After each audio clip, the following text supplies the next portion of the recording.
ನೀವು ಕೊಟ್ಟಿರ್ತಕ್ಕಂಥ ಎಲ್ಲ ಭರವಸೆಗಳು ಕೂಡ ಇವತ್ತು ವಿಫಲ ಆಗಿದ್ದಾವೆ. ನರೇಂದ್ರ ಮೋದಿ ಯಾವಾಗ ಭಾಷಣ ಮಾಡಿದ್ರು ಕೂಡ, ಚುನಾವಣಾ ಭಾಷಣ ಮಾಡಿದ್ರು ಕೂಡ ನಿರುದ್ಯೋಗದ ಸಮಸ್ಯೆ ಬಗ್ಗೆ, ಬೆಲೆ ಏರಿಕೆ ಬಗ್ಗೆ, ರೈತರ ಸಮಸ್ಯೆಗಳ ಬಗ್ಗೆ, ಬಡವರ ಸಮಸ್ಯೆಗಳ ಬಗ್ಗೆ ಯಾವತ್ತೂ ಕೂಡ ಮಾತಾಡಲ್ಲ.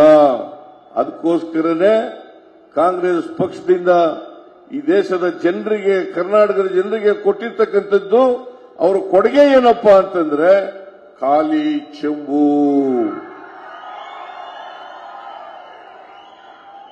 ಖಾಲಿ ಚೆಂಬು. ಮೊನ್ನೆ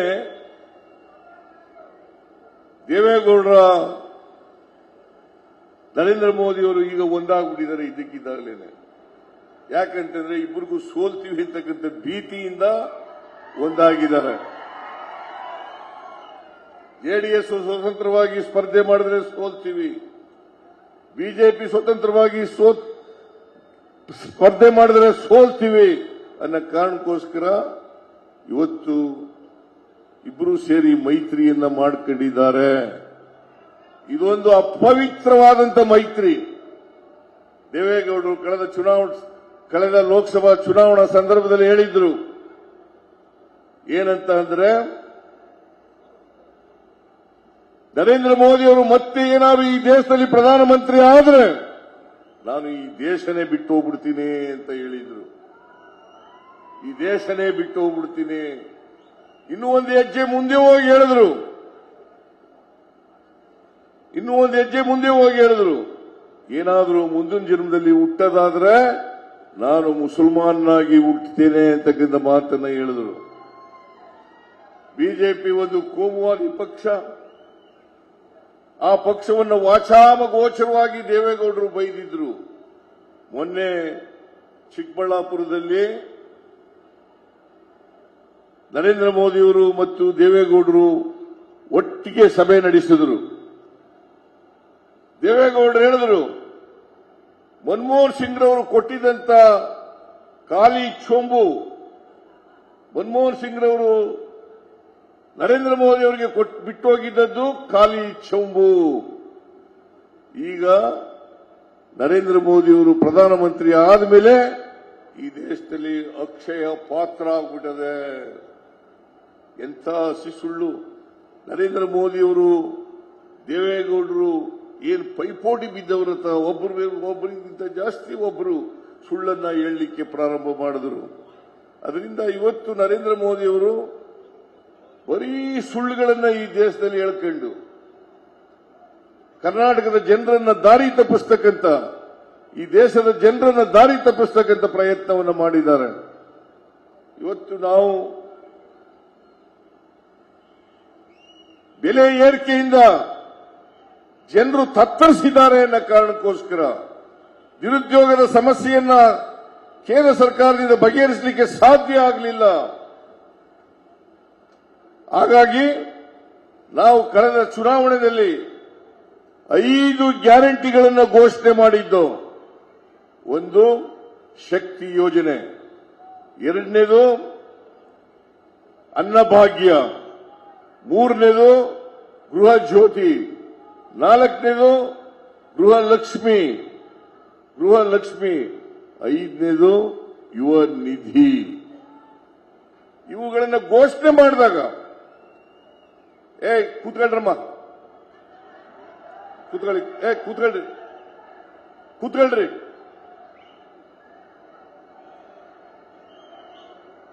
ಐದನೇದು ಯುವ ನಿಧಿ.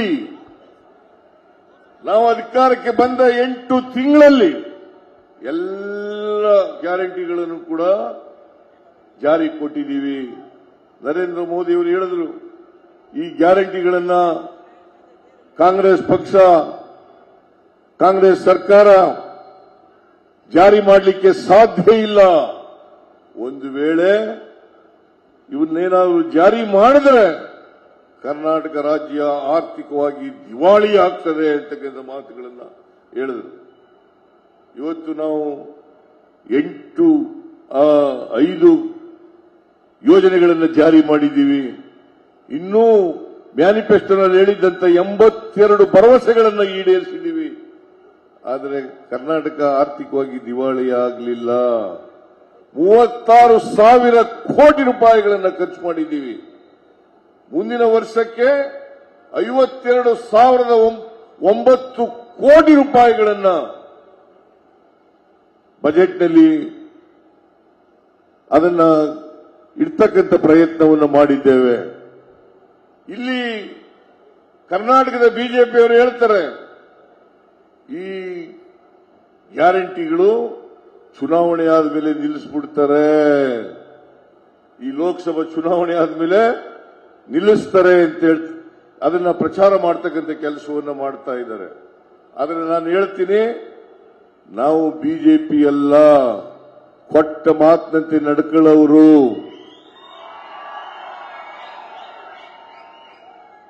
ನಮಗೆ 2028ರವರೆಗೆ ಕರ್ನಾಟಕದ ಜನ ಆಶೀರ್ವಾದ ಮಾಡಿ 136 ಸ್ಥಾನಗಳನ್ನು ಕೊಟ್ಟು ಅಧಿಕಾರದಲ್ಲಿ ಕುಳ್ಳಿಸಿದ್ದಾರೆ. ನಾವು ಅಲ್ಲಿವರೆಗೂ ಕೂಡ ಈ 5 ಗ್ಯಾರಂಟಿಗಳನ್ನು ಜಾರಿ ಮಾಡ್ತೇವೆ, ಯಾವ ಕಾರಣಕ್ಕೂ ಕೂಡ ನಿಲ್ಲಿಸಲ್ಲ ಅಂತೇಳಿ ಅವರಿಗೆ ತಿಳಿಸಲಿಕ್ಕೆ ಬಯಸ್ತಾ ಇದ್ದೇನೆ. ಇದ್ರ ಜೊತೆಗೆ ಎಐಸಿಸಿ ಅವರು ಕೂಡ 25 ಗ್ಯಾರಂಟಿಗಳನ್ನ ನ್ಯಾಯಪತ್ರ ಮೂಲಕ ಬಿಡುಗಡೆ ಮಾಡಿದ್ದಾರೆ. ಇವತ್ತು ರಾಹುಲ್ ಗಾಂಧಿ ಅವರು ಮತ್ತೆ ಮಲ್ಲಿಕಾರ್ಜುನ ಖರ್ಗೆ ಅವರು ಸೈನ್ ಮಾಡಿ 5 ಗ್ಯಾರಂಟಿಗಳನ್ನು ಮನೆ ಮನೆಗೆ ತಲುಪಿಸತಕ್ಕಂಥ ಪ್ರಯತ್ನವನ್ನು ಮಾಡಿದ್ದಾರೆ. ಅದರ ಪ್ರಕಾರ ಒಂದು ಬಡ ಕುಟುಂಬದ ಹೆಣ್ಣು ಮಗಳಿಗೆ ವರ್ಷಕ್ಕೆ 1 ಲಕ್ಷ ರೂಪಾಯಿ ಕೊಡ್ತೇವೆ ಅಂತ ಹೇಳಿದ್ದಾರೆ. ನಾವು ಕರ್ನಾಟಕದಲ್ಲಿ ಒಂದು ವರ್ಷಕ್ಕೆ 24,000 ರೂಪಾಯಿ ಕೊಟ್ರೆ ಕೇಂದ್ರದವರು 1 ಲಕ್ಷ, ಕೇಂದ್ರದಲ್ಲಿ ಕಾಂಗ್ರೆಸ್ ಪಕ್ಷ ಅಧಿಕಾರಕ್ಕೆ ಬಂದ್ರೆ 1 ಲಕ್ಷ ರೂಪಾಯಿ, ಒಟ್ಟು 1,24,000 ರೂಪಾಯಿ ಒಂದು ಕುಟುಂಬಕ್ಕೆ ಸಿಗ್ತಕ್ಕಂಥದನ್ನ ಮಾಡಿದ್ದಾರೆ. ಈಗ ಹೇಳಿ, ಕಾಂಗ್ರೆಸ್ ಪಕ್ಷ ಅಧಿಕಾರಕ್ಕೆ ಬರಬೇಕಾ ಬೇಡವಾ? ಕಾಂಗ್ರೆಸ್ ಪಕ್ಷ ನುಡಿದಂತೆ ನಡೆದಿದೆಯೋ ಇಲ್ಲ? ನಿಮಗೆ ಕಾಂಗ್ರೆಸ್ ಪಕ್ಷ ನುಡಿದಂತೆ ನಡೆದಿದೆ ಅಂತಕ್ಕಂಥ ಖಾತ್ರಿ ಆದ್ರೆ ಕಾಂಗ್ರೆಸ್ಸಿನ ಅಭ್ಯರ್ಥಿ ಅವರನ್ನ ಗೆಲ್ಲಿಸಿ ಲೋಕಸಭೆಗೆ ಕಳಿಸಿಕೊಡಬೇಕು.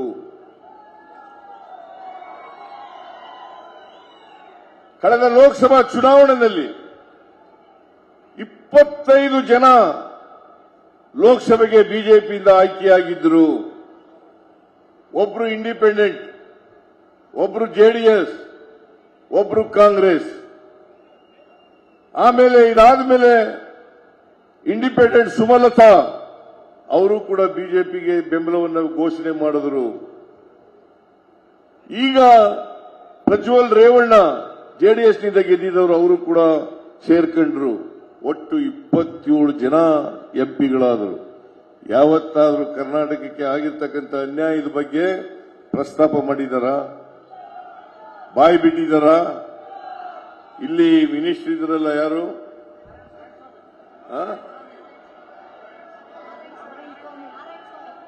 ಇಲ್ಲಿ ಮಿನಿಸ್ಟರ್ ಆಗಿದ್ರಲ್ಲ ಲೋಕಸಭೆಗೆ ಗೆದ್ದು, ನಾರಾಯಣ ಸ್ವಾಮಿ ಯಾವತ್ತಾರು ಬಾಯಿ ಬಿಟ್ಟಿದಾರ?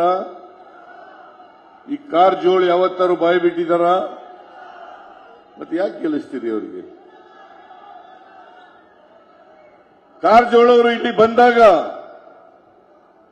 ಬಹಳ ಕಡೆಗಳಲ್ಲಿ ಅವರಿಗೆ ವಿರೋಧ ವ್ಯಕ್ತ ಆಯಿತು. Go back Karjol, go back Karjol ಅಂತೇಳಿ ಜನ ಕೂಗಿದ್ರು. ನೀವು 26ನೇ ತಾರೀಕು ಗೋ ಬ್ಯಾಕ್ ಕಾರಜೋಳ್, ನಿಮಗೆ ವೋಟ್ ಹಾಕಲ್ಲ, ಬಿಜೆಪಿಗೆ ವೋಟ್ ಹಾಕಲ್ಲ. ಬಿಜೆಪಿಯ ಪ್ರಧಾನಮಂತ್ರಿ ಇವತ್ತು ಜನರಿಗೆ ಮೋಸ ಮಾಡಿದ್ದಾರೆ. ತೆರಿಗೆ ಹಂಚಿಕೆಯಲ್ಲಿ ಮೋಸ, 15ನೇ ಹಣಕಾಸಿನ ಆಯೋಗ ಶಿಫಾರಸು ಮಾಡಿದ್ದದನ್ನ ಕೊಡದೇ ಇದ್ದದ್ದು ಮೋಸ. ಅಪ್ಪರ್ ಭದ್ರಾಗೆ 5,300 ಕೋಟಿ ರೂಪಾಯಿಗಳನ್ನ ಘೋಷಣೆ ಮಾಡಿದ್ರು. ಅಪ್ಪರ್ ಭದ್ರಾಗೆ 5,300 ಕೋಟಿ ರೂಪಾಯಿಯನ್ನ ನಿರ್ಮಲಾ ಸೀತಾರಾಮನ್ ಅವರು ಅವರ ಬಜೆಟ್ನಲ್ಲಿ 23-24ರಲ್ಲಿ ಘೋಷಣೆ ಮಾಡಿದರು. ಇಲ್ಲಿ ಬಸವರಾಜ ಬೊಮ್ಮಾಯಿ ಕೂಡ ಅದನ್ನು ಸಮರ್ಥನೆ ಮಾಡಿ ರಾಷ್ಟ್ರೀಯ ಯೋಜನೆಯನ್ನಾಗಿ ಮಾಡಿಸ್ತೇವೆ ಅಂತಕ್ಕಂಥ ಮಾತುಗಳನ್ನು ಹೇಳಿದರು. ಆದರೆ 23-24ರಲ್ಲಿ ಭದ್ರಾ ಯೋಜನೆಗೆ ₹1 ಕೊಡಲಿಲ್ಲ. ಭದ್ರಾ ಯೋಜನೆಗೆ ₹1 ಕೊಡಲಿಲ್ಲ. ನೀವು ಇವತ್ತು ಯೋಚನೆ ಮಾಡಬೇಕು. ಈ ಭದ್ರಾ ಯೋಜನೆ ಮುಗಿಸ್ತಕ್ಕಂಥದ್ದು ಅವರು ಕೊಡದೇ ಹೋದ್ರು ಕೂಡ ಕಾಂಗ್ರೆಸ್ ಪಕ್ಷ ಈ ಅವಧಿಯಲ್ಲಿ ಭದ್ರಾ ಯೋಜನೆಯನ್ನು ಮುಗಿಸಿ ಈ ಭಾಗದ ಜನರಿಗೆ ನೀರು ಕೊಡ್ತಕ್ಕಂಥ ಕೆಲಸವನ್ನ ಮಾಡ್ತೇವೆ ಅಂತಕ್ಕಂಥ ಮಾತುಗಳನ್ನು ಕೂಡ ಹೇಳಲಿಕ್ಕೆ ಬಯಸ್ತಾ ಇದ್ದೇನೆ. ಚಿತ್ರದುರ್ಗದ ಎಂಎಲ್ಎಗಳು ಅದನ್ನು ಮಾಡಿಸಲೇಬೇಕು ಅಂತೇಳಿ ಒತ್ತಾಯವನ್ನ ಮಾಡ್ತಾ ಇದ್ದಾರೆ. ಬರಗಾಲಕ್ಕೆ ಒಂದು ಬಿಡಿಗಾಸ್ ಬಿಡುಗಡೆ ಮಾಡಲಿಲ್ಲ. ನಾವು ಅನಿವಾರ್ಯವಾಗಿ ಸುಪ್ರೀಂ ಕೋರ್ಟ್ಗೆ ಹೋಗಬೇಕಾಯಿತು. ಸುಪ್ರೀಂ ಕೋರ್ಟ್ನವರು ಹೇಳಿದ್ದಾರೆ 1 ವಾರದಲ್ಲಿ ಇತ್ಯರ್ಥ ಮಾಡಬೇಕು ಇದನ್ನ. ಅಲ್ಲಿ ಅಟಾರ್ನಿ ಜನರಲ್, ಸಾಲಿಸಿಟರ್ ಜನರಲ್ ಇಬ್ರು ಕೂಡ ಒಪ್ಕೊಂಡಿದ್ದಾರೆ 1 ವಾರದಲ್ಲಿ ಇತ್ಯರ್ಥ ಮಾಡಿಸ್ತೀವಿ ಅಂತೇಳಿ. ನೋಡಿ, ಒಂದು ವೇಳೆ ನಾವು ಕೋರ್ಟ್ಗೆ ಹೋಗಿದ್ರೆ ಅವರು ಬರಗಾಲಕ್ಕೆ NDRF ಇಂದ ₹1 ಕೊಡ್ತಾ ಇರಲಿಲ್ಲ. ಕರ್ನಾಟಕದಲ್ಲಿ ಭೀಕರವಾದಂತಹ ಬರಗಾಲ ಇದೆ. NDRF ಅವ್ರ ದುಡ್ಡಲ್ಲ, ನಮ್ಮ ದುಡ್ಡು ನಮಗ್ ಕೊಡ್ಲಿಕ್ಕೆ ಮಲತಾಯಿ ಧೋರಣೆಯನ್ನು ತೋರಿಸ್ತಾ ಇದ್ದಾರೆ. ಅದಕ್ಕೆ ಅವರಿಗೆ ಕರ್ನಾಟಕ ಕಂಡ್ರೆ ಅಮಿತ್ ಶಾಗೆ, ನರೇಂದ್ರ ಮೋದಿ ಅವರಿಗೆ ಅವರು ಆಗೋದಿಲ್ಲ, ವಿರೋಧ ಮಾಡ್ತಾರೆ ಅಂತಕ್ಕಂಥದ್ದು ಬಹಳ ಸ್ಪಷ್ಟವಾಗಿ ಗೊತ್ತಾಗುತ್ತೆ. ಅದರಿಂದ ನಾನು ಹೆಚ್ಚು ಮಾತನಾಡ್ಲಿಕ್ಕೆ ಹೋಗಲ್ಲ. ಪ್ರಿಯಾಂಕ್ ಗಾಂಧಿ ಅವರು ನಿಮ್ಮನ್ನೆಲ್ಲ ಉದ್ದೇಶಿಸಿ ಮಾತನಾಡ್ತಾರೆ. ದಯಮಾಡಿ ಎಲ್ಲರೂ ಕೂಡ ಶಾಂತತೆಯಿಂದ ಕೇಳಬೇಕು ಅಂತಕ್ಕಂಥ ಮಾತುಗಳನ್ನು ಹೇಳಿ ಕೊನೇ ಒಂದು ಮಾತು,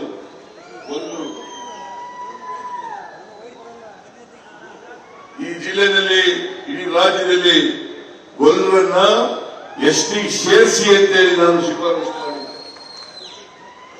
ಎಸ್ಟಿಗೆ ಸೇರಿಸಿ ಅಂತೇಳಿ ಶಿಫಾರಸು ಮಾಡಿತ್ತು. ಆದ್ರೆ ಇವತ್ತಿನವರೆಗೆ ಮಾಡಿಲ್ಲ.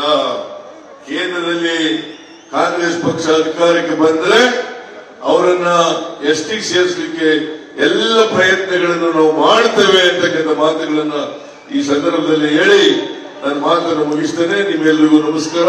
ಜೈ ಹಿಂದ್, ಜೈ ಕರ್ನಾಟಕ, ಜೈ ಕಾಂಗ್ರೆಸ್, ಜೈ ಕಾಂಗ್ರೆಸ್, ಜೈ ಕಾಂಗ್ರೆಸ್. ಕನ್ನಡಿಗರ ಮೆಚ್ಚಿನ ನಿಮ್ಮ ನ್ಯೂಸ್ 18 ಕನ್ನಡ ಈಗ ವಾಟ್ಸ್ಆಪ್ನಲ್ಲಿಯೂ ಲಭ್ಯ. ಕರ್ನಾಟಕ ಮತ್ತು ದೇಶ ವಿದೇಶದ 360 ಡಿಗ್ರಿ ಸುದ್ದಿ ವಿವರವನ್ನ ನೀವು ನಿಮ್ಮ ಕೈ ಬೆರಳುಗಳಲ್ಲಿಯೇ ಪಡೆಯೋದಿಕ್ಕೆ ಈ QR ಕೋಡ್ ಅನ್ನ ಸ್ಕ್ಯಾನ್ ಮಾಡಿ. ನಮ್ಮ ಚಾನೆಲ್ ಅನ್ನ ಫಾಲೋ ಮಾಡಿ, ನೋಟಿಫಿಕೇಶನ್ ಆನ್ ಮಾಡಿ.